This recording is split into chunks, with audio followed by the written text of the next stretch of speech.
रेवा, रीवा के राजा का इतिहास। रीवा, जिसे प्राचीन काल में रेवा के नाम से जाना जाता था, मध्य प्रदेश का एक महत्वपूर्ण ऐतिहासिक क्षेत्र है। यह विंध्य पर्वत श्रृंखलाओं से घिरा हुआ है और इसे ऐतिहासिक, सांस्कृतिक और राजनीतिक दृष्टि से महत्वपूर्ण माना जाता है। रीवा रियासत के शासकों का इतिहास सदियों पुराना है और यह क्षेत्र विशेष रूप से अपनी समृद्ध परंपराओं और वीरता के लिए प्रसिद्ध रहा है। प्राचीन काल और उत्पत्ति।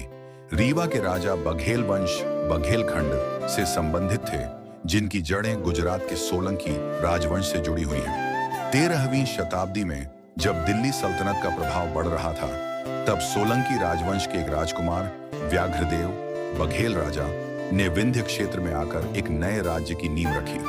उन्होंने यहाँ के आदिवासी और स्थानीय राजाओं को हराकर एक संगठित राज्य की स्थापना की। बघेल वंश की स्थापना व्याघ्रदेव लगभग 1236 ईस्वी को रीवा राज्य का संस्थापक माना जाता है। उनके उत्तराधिकारी शासकों ने धीरे धीरे इस क्षेत्र का विस्तार किया और अपनी सत्ता मजबूत की। 15वीं और 16वीं शताब्दी में बघेल राजाओं ने मालवा और बुंदेलखंड के क्षेत्रों पर भी प्रभाव बढ़ाया। मध्यकालीन इतिहास और अकबर का प्रभाव। मुगल सम्राट अकबर के समय रीवा के राजा वीर सिंह बघेल 1555 से 1997 एक महत्वपूर्ण शासक थे। उन्होंने अकबर के साथ गठबंधन किया और मुगल दरबार में उच्च स्थान प्राप्त किया। वीर सिंह बघेल का योगदान भारतीय इतिहास में इस प्रकार उल्लेखनीय है। वन, तानसेन का संरक्षण।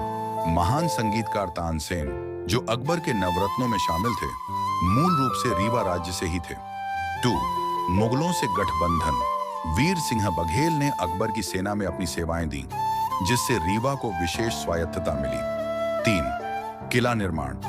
रीवा के शासकों ने कई किलों और मंदिरों का निर्माण करवाया, जिससे क्षेत्र की सांस्कृतिक और वास्तुशिल्प विरासत को बढ़ावा मिला। राजा अमर सिंह और मुगलों से संघर्ष। अकबर के बाद जहांगीर के शासनकाल में रीवा के राजा अमर सिंह बघेल 1607 से 1442 ने मुगलों के खिलाफ विद्रोह किया।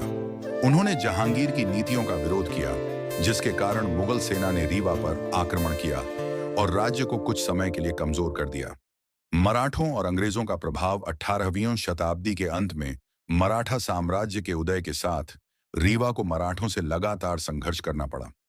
1812 में रीवा के राजा अजीत सिंह बघेल को अंग्रेजों से संधि करनी पड़ी और राज्य को ब्रिटिश संरक्षण स्वीकार करना पड़ा। 1857 के स्वतंत्रता संग्राम के दौरान रीवा के राजा रघुराज सिंह ने अंग्रेजों का समर्थन किया, जिससे रीवा को ब्रिटिश शासन के अंतर्गत विशेष दर्जा प्राप्त हुआ। आधुनिक काल और भारत में विलय। 1947 में भारत की स्वतंत्रता के बाद रीवा के अंतिम महाराजा मार्तंड सिंह ने 1948 में भारतीय संघ में शामिल होने का निर्णय लिया।